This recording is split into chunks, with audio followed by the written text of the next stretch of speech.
What's up mga katolits? Here we go again. Nandito tayo ngayon sa Montenegro, Batangas mga katolits. So yun guys, sa papatuloy natin tong video na to. At abangan nyo yun mga katolits kung paano tayo tumirada. Pasok intro.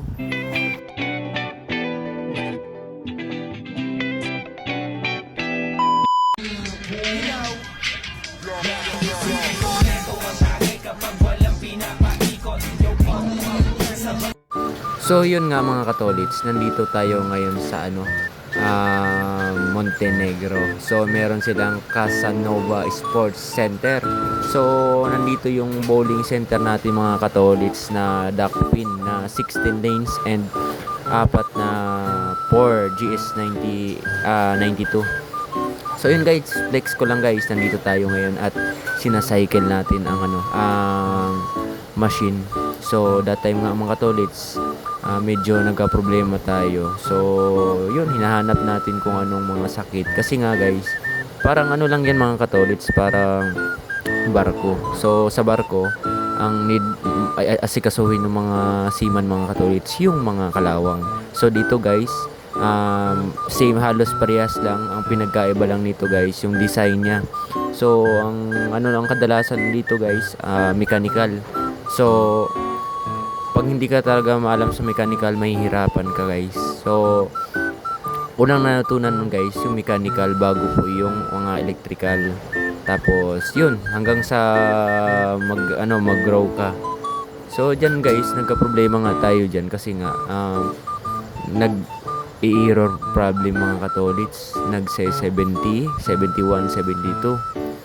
So yun nga guys, medyo nahirapan tayo guys, pero sisiw lang yung mga katolits, kayang-kaya natin yan. So yun, medyo tagalan lang tayo ng mga 10 minutes bago natin naayos mga katolits. So yun guys, flex ko yung sarili ko sa hindi pa po nakaka-follow and subscribe. Tolits TV po ang Facebook natin, page natin mga katolits, and sa YouTube channel same lang mga katolits yung name natin. So yun nga, ay kami lang dalawa ni tiyo ko. So nandun siya sa likod guys kasi nga inaasikaso niya rin yung mga mechanical ng lane 1. So yun, sa mga kabowler yan mga katolits, nandito na tayo.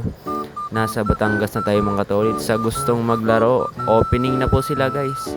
So ang available dito sa Montenegro guys, sa Casanova Sports Center is duck pin. So yung 10 pin guys, hindi pa po talaga operate kasi nga po tinatapos pa natin. So patapos na to guys, hintay-hintay lang tayo. So shout out sa mga bowling player natin mga guys, sa Alta, sa Lucena at sa iba pa lang mga guys, sa Estancia Mall Pasig and sa Palm Country Club Alabang. So shout out sa inyo mga katolits. So nandito tayo. So yun mga katolits, bilisan na yan.